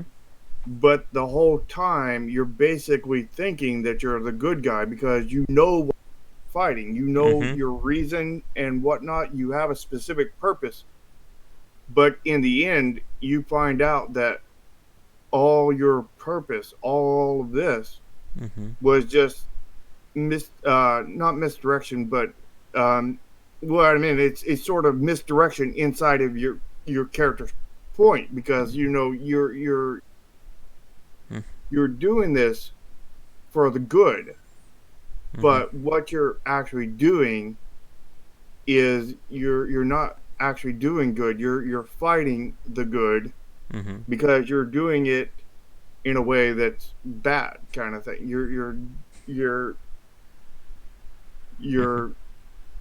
fighting for good, but you're actually creating evil, and then you end up fighting the good guy at the end, kind of thing. Mm.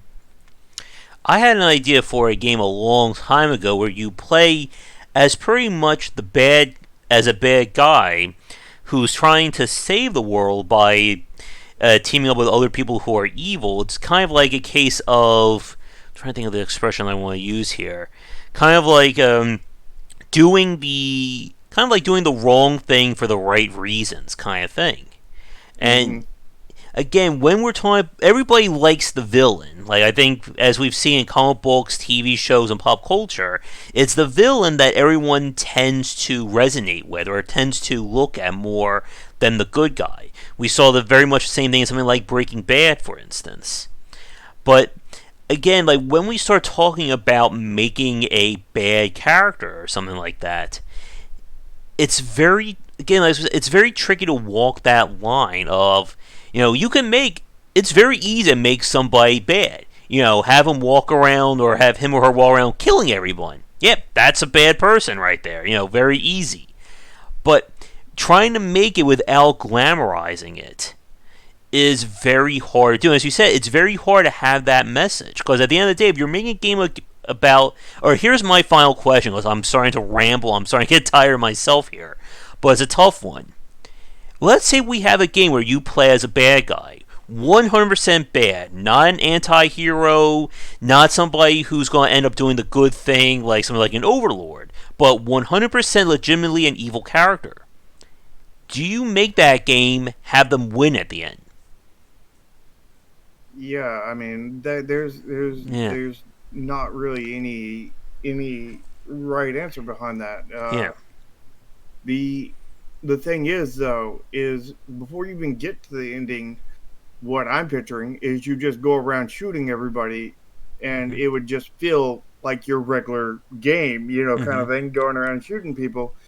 And at that point, you're kind of glorifying it, or just uh, not necessarily glorifying it, but normalizing it, Mm-hmm. kind of thing. Like kind of the whole thing we talked about, the school shooter, whether you're the good guy or the bad guy thing, Mm-hmm. and that it seems almost like that, kind of thing, where you're doing a like a shoot 'em up or whatever, and just like a good guy kind of thing, but then it's actually the bad guy that you're playing, kind of Mm-hmm. doing the same thing, and instead of evil people you're shooting good guys, kind of thing. Mm-hmm. I heard that game, Ogre. I haven't played that one. Is that the one called Tyranny? I think. Yeah, I heard mixed things about that. But yeah, and again, that's the tricky part about this kind of discussion. And like we see this in many games during the last decade, there was a huge trend of everybody having the good and evil route through a game. Light side, dark side. There was that Bioware did for I think every one of their titles. And again, like for a lot of these games, it's very hard to tell a good story all the way around as the bad guy. Because at the end, like, what do you do? Do you say, yay, they win, everybody dies? Or, they were never meant to win, they die at the end, and then the whole story may not have mattered for the person watching. You know what I would like to see? Mm-hmm. I would like to see a game where you start off not necessarily as a bad guy, but kind of a bad guy kind of thing. Mm-hmm.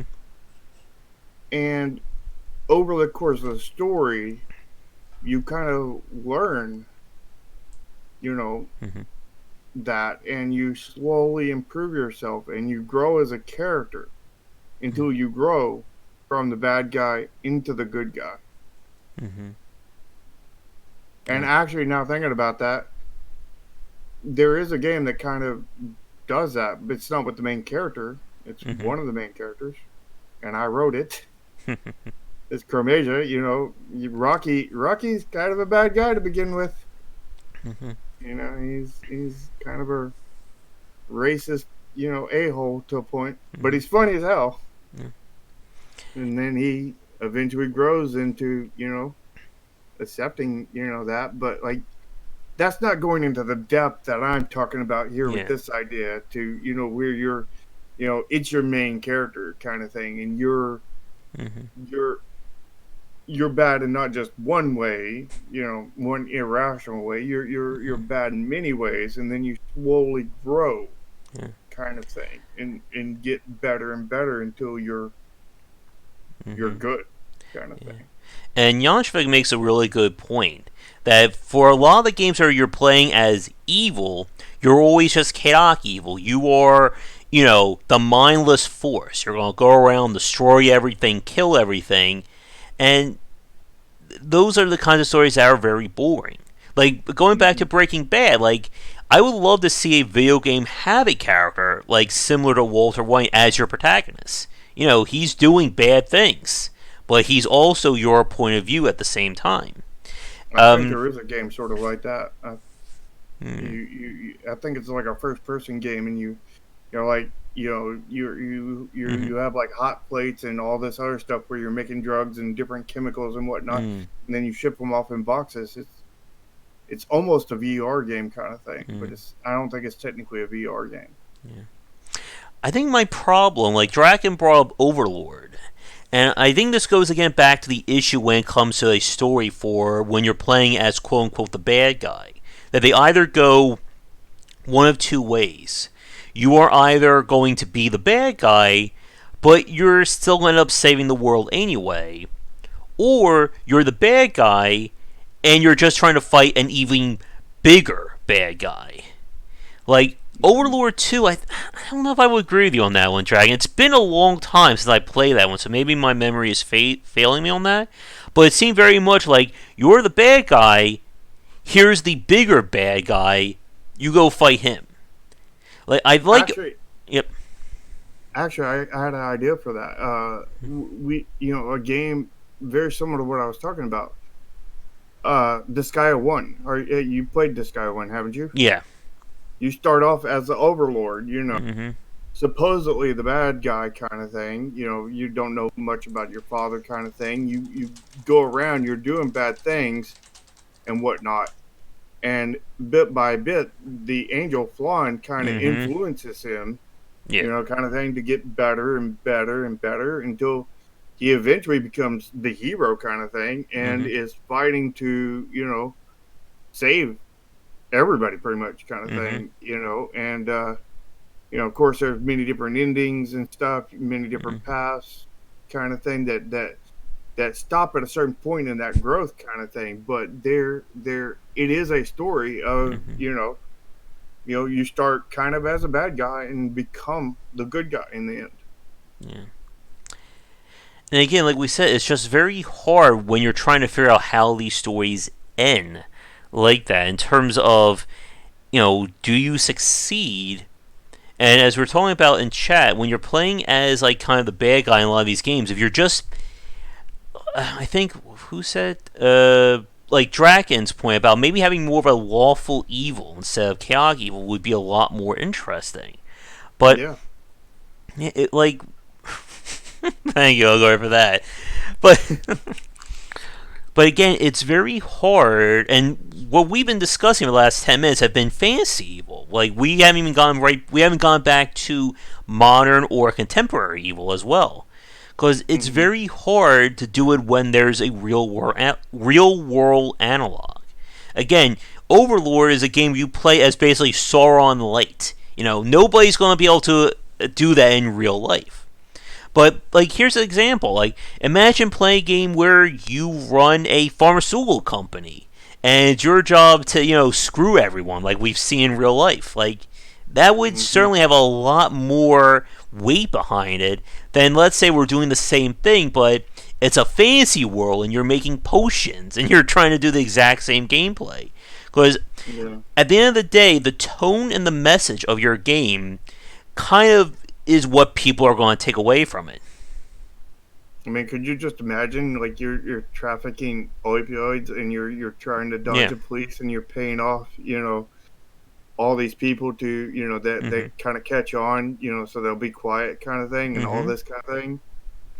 I mean, that could be interesting. It could be a good story kind of thing if you really went Mm-hmm. into it properly kind of thing. But like, if you don't do it properly, if you just mess up Mm-hmm. the tiniest of tiny thing, you just ruin the whole entire thing. Oh yeah, and again, there's that line between glamorizing versus depicting. Like, Mm-hmm. and again, it's not something that we can really delve into because it's not something that two people are going to solve in a 40-minute long discussion here. Or how long has it been since we started talking about this? About 34 No. minutes.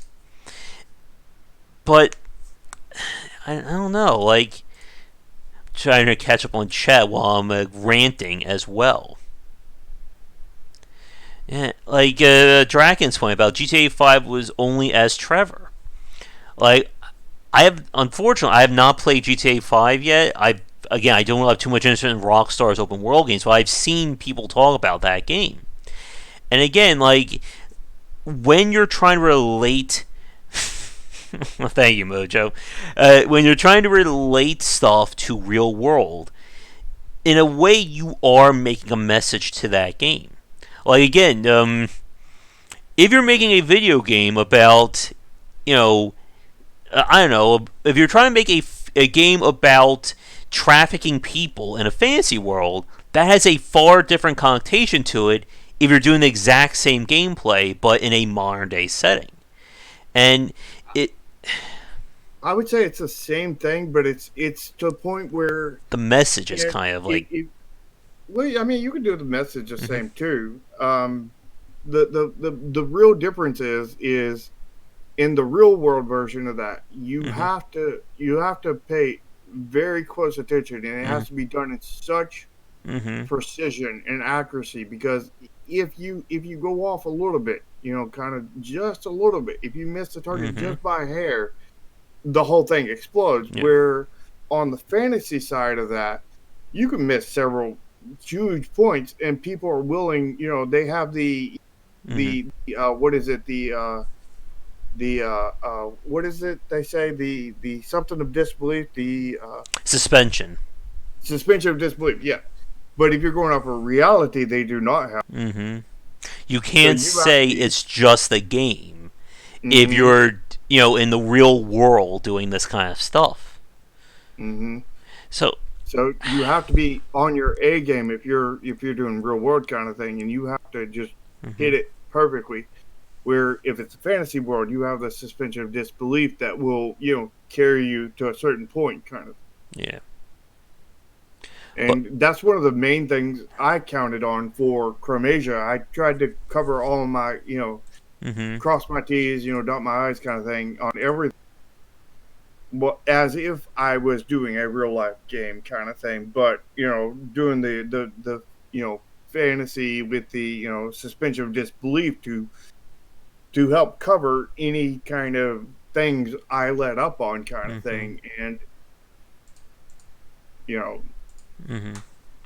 it's just a whole new level when you're going to the realism route. You have to take a lot of care with that, like whatchamacallit did with oh, what's the name of that game, the one where they're doing mental health with the girl in the canoe. That Sea of Shadows, Sea of.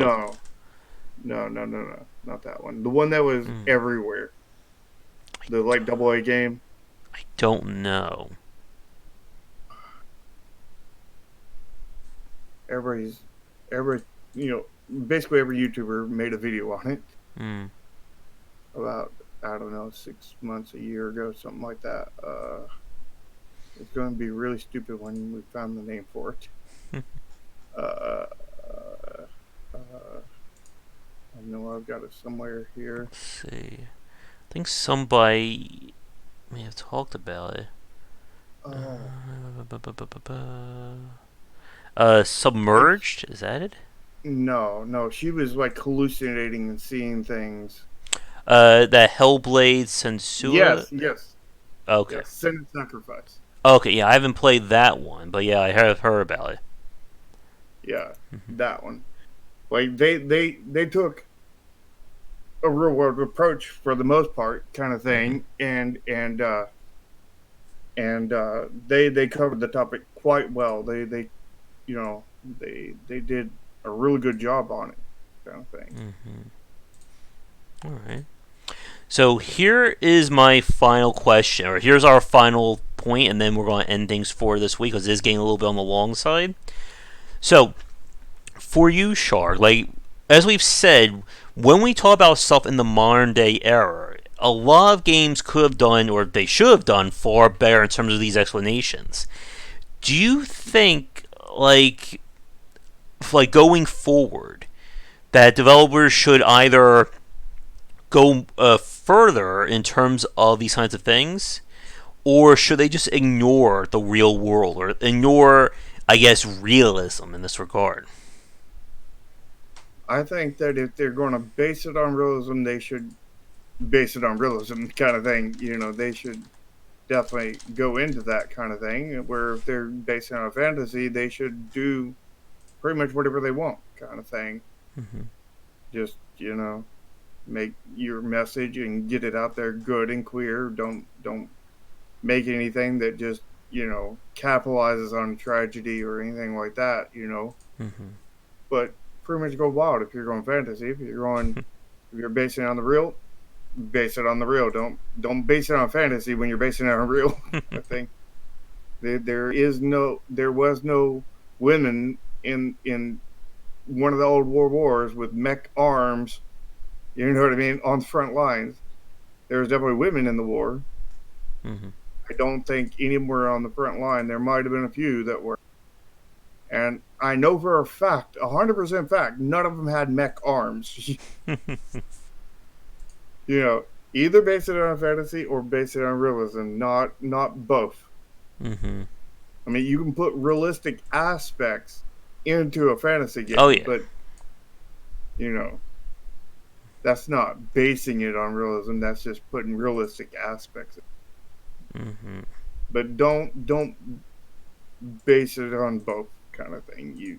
You base it on one or the other. Mm-hmm. All right, I think that is definitely a good point to end things on. We kind of went a little bit long after starting late because of all our crazy shenanigans earlier in the day. But Mm-hmm. I think we're going to end things for this week's stream. So Shark, thanks again for coming on. Hopefully, we won't have anything too crazy next week that will delay us. Yeah, hopefully. But for everybody watching this live or recorded, thank you so much for tuning in. I'll see if I'll try to get things cut up, and hopefully I'll come up with a plan for tonight's stream. But it is definitely running late here, and I need to go get something to eat. I'm sure, Shark, you're probably getting hungry as well.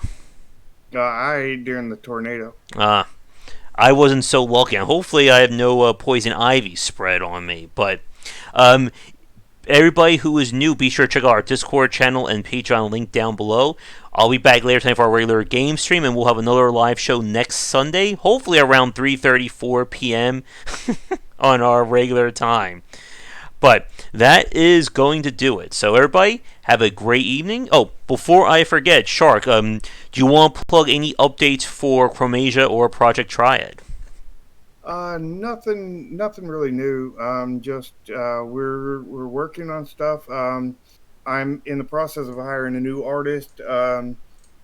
We probably won't have a decision until next weekend, probably. But we've had several interesting artists apply, kind of thing, and we're definitely looking forward to getting.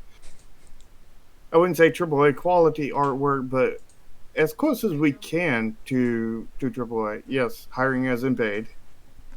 Mm, all right, sounds good. So with that said, we're going to end things for this week. So everyone, have a great night. I'll see you guys later. And until next time, come back for daily discussions on game design here and on Game Wisdom, where we some of the art and science of games. Till then, take care.